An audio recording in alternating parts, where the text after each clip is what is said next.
Olá, estamos de volta aí para nossa aula 5, parte 3. E vamos estar dando continuidade aqui nesse assunto extremamente importante e muito interessante, né? Eu acho que realmente, como eu falei no início, né? É um dos principais conhecimentos, né? Das principais informações que a gente precisa ter logo no início da nossa caminhada, da nossa vida, na verdade, né?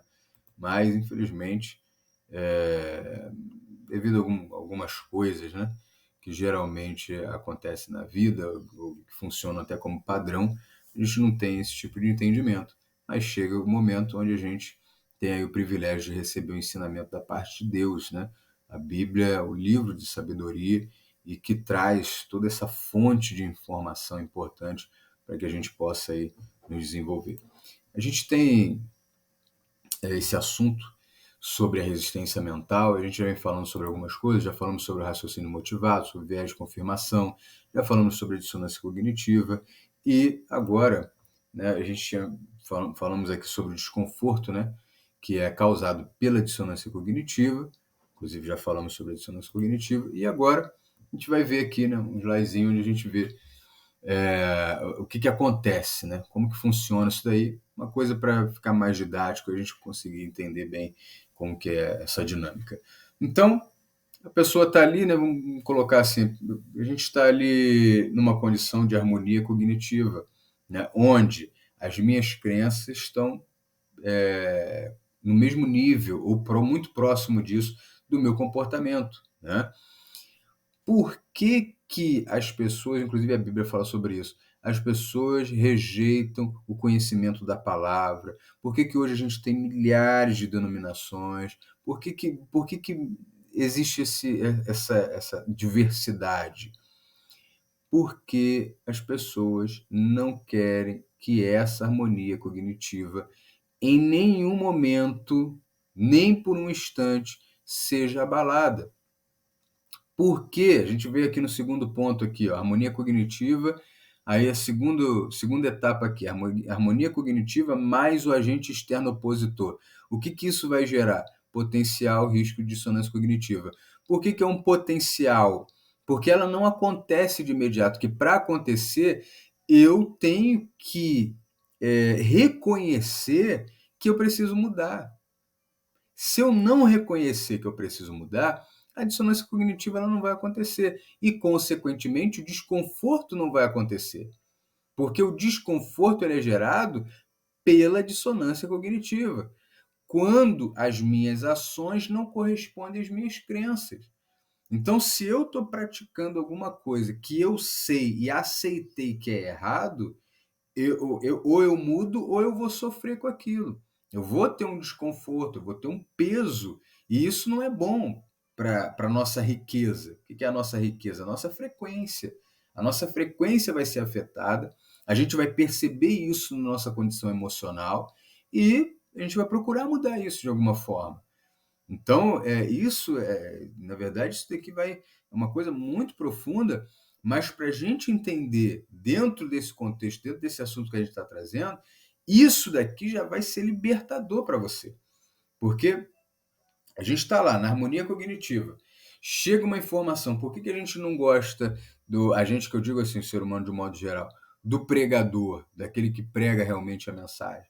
A gente não gosta, a gente não dá ouvido, a gente se distancia, porque existe com ele traz consigo um potencial risco de dissonância cognitiva, de me falar uma coisa que vai pesar na minha consciência e eu vou ter que mudar. Como eu não quero mudar, né, me colocando assim na posição do ser humano comum, né, do mediano ele não quer mudar. Então, como eu não quero mudar, aí melhor que eu faça o quê? Que eu nem ouça nada. Né? Por isso que eu não quero ir para a igreja, eu não quero estudar a Bíblia, eu não quero nada disso. Então, mas aí também, né, eu não quero nada disso e eu não cresço. Esse é o detalhe, né? E a minha vida continua a mesma coisa. E ainda que tenha uma evolução em alguma área, né? Porque, eu vou lá, vou me dedicar profissionalmente, eu vou lá.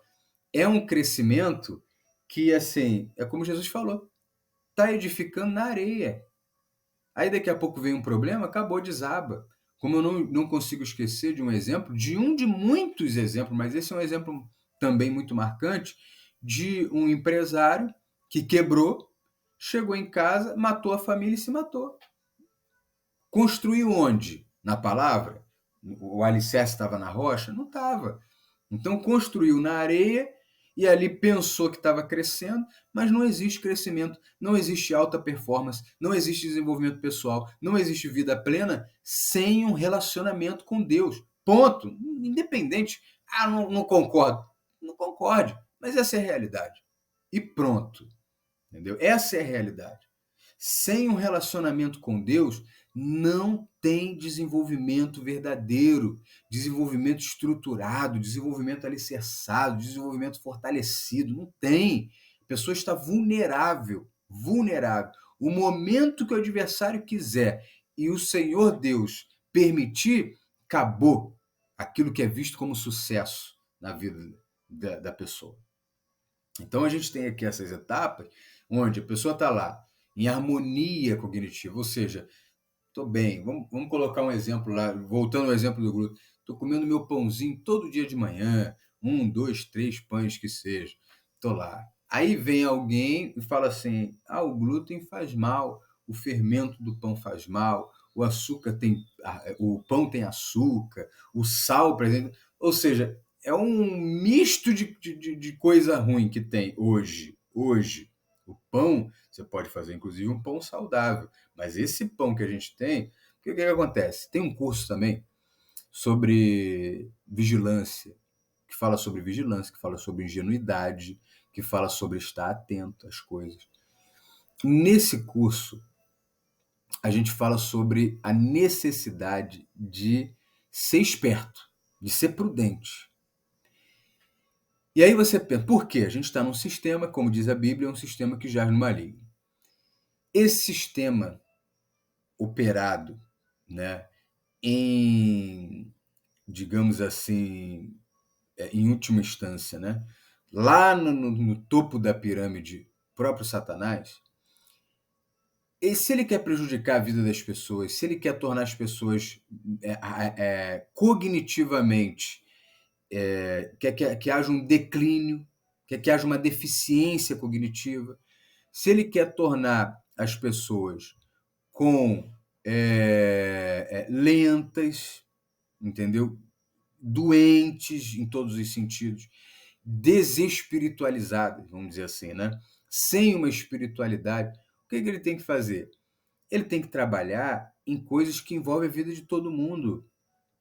E na alimentação, o que todo mundo consome, todo mundo, né, entre aspas, grande esmagadora maioria consome todos os dias? Pão.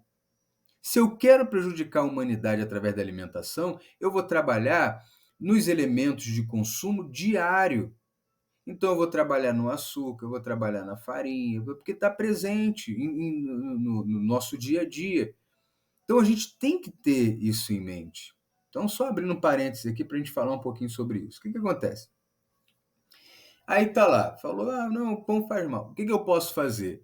Na verdade, o que geralmente é feito? Ou eu justifico, aí entra a famosa pergunta, o que eu vou comer então? Ou seja, o que a pessoa está dizendo?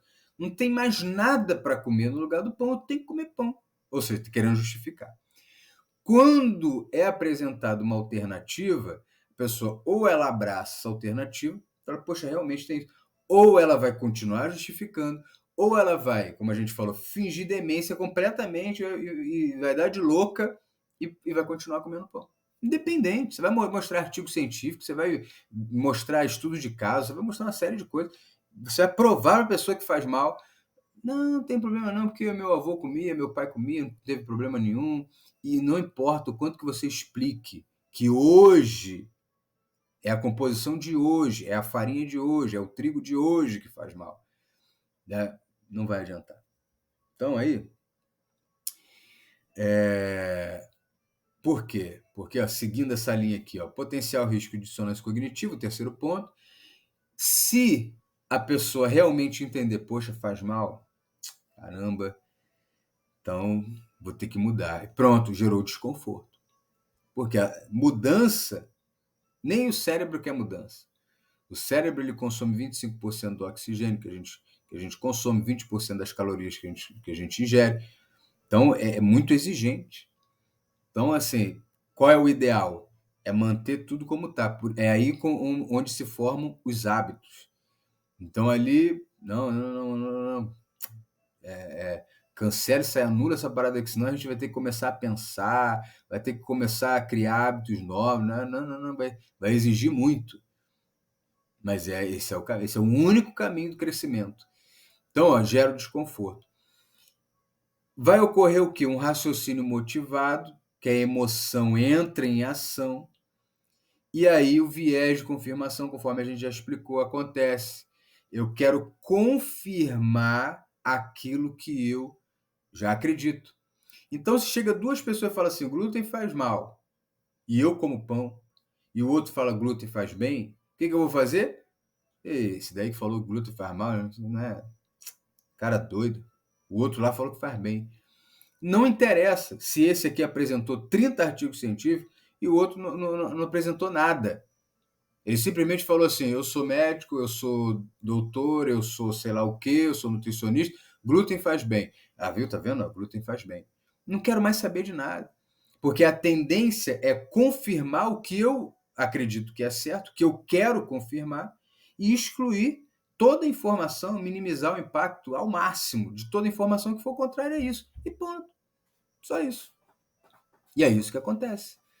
Agora, a gente tem que ser racional, de fato, para buscar a informação. Porque o viés de confirmação ele vai entrar em ação.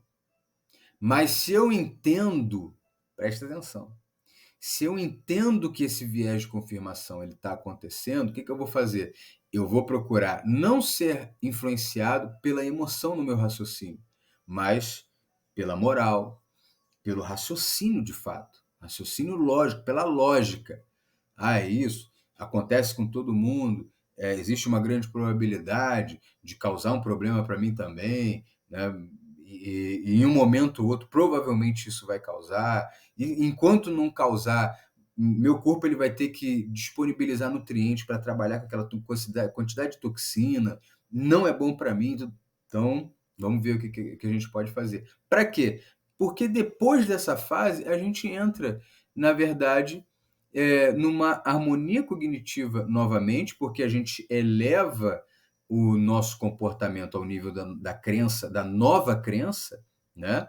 Ou a gente pode até manter a harmonia cognitiva de uma maneira negativa, negando essa informação, que poderia mudar a minha mente, mas não vai mudar. Então vai ser a mesma coisa, então eu mantenho. Então, através do viés de confirmação, eu fiz demência, e aí tá tudo certo, volta a harmonia cognitiva, conforme você vê aí no slide, eu tenho os mesmos resultados. Ponto. O problema de saúde está sendo causado pelo glúten. Mas se todo esse processo for feito dessa forma, negativamente, eu vou ter os mesmos resultados e está tudo certo. E fins de demência vai tomar remédio, vai fazer cirurgia, vai fazer uma porção de coisa. Porque eu quero completamente negar a informação de que, nesse exemplo que a gente está colocando aqui, que o glúten faz mal. Agora, se eu posso alcançar uma harmonia cognitiva, mas por um outro caminho positivo, fazendo com que o meu comportamento ele esteja em harmonia com essa nova crença que eu agora adquiri. Ah, faz mal? Então tudo bem, parei de comer. Pronto, harmonia cognitiva, voltou. Eu estou em harmonia aquilo que eu acredito e aquilo que eu faço. Mas essa harmonia é alcançada por esse caminho, que é o caminho do esforço, do pensamento lógico, do raciocínio, não motivado pela emoção, é mais difícil. Esse caminho é mais difícil, mas é o único caminho que te leva a um crescimento. É um único caminho que te leva à prosperidade pessoal e prosperidade nas suas áreas de vida. A um crescimento estável, forte, bem alicerçado. É a única forma. Tá bom?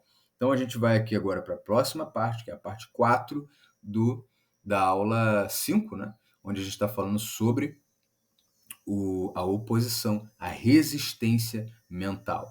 É um assunto bem profundo. Se você acha que precisa, volta de novo. Né? Na verdade, eu acho que independente, né? É sempre bom a gente ouvir informações importantes mais e mais vezes, para que a gente possa assimilar aquilo ali, e agora você vai ter uma ferramenta para trabalhar contra essa resistência mental, né? Nos vemos na próxima aula.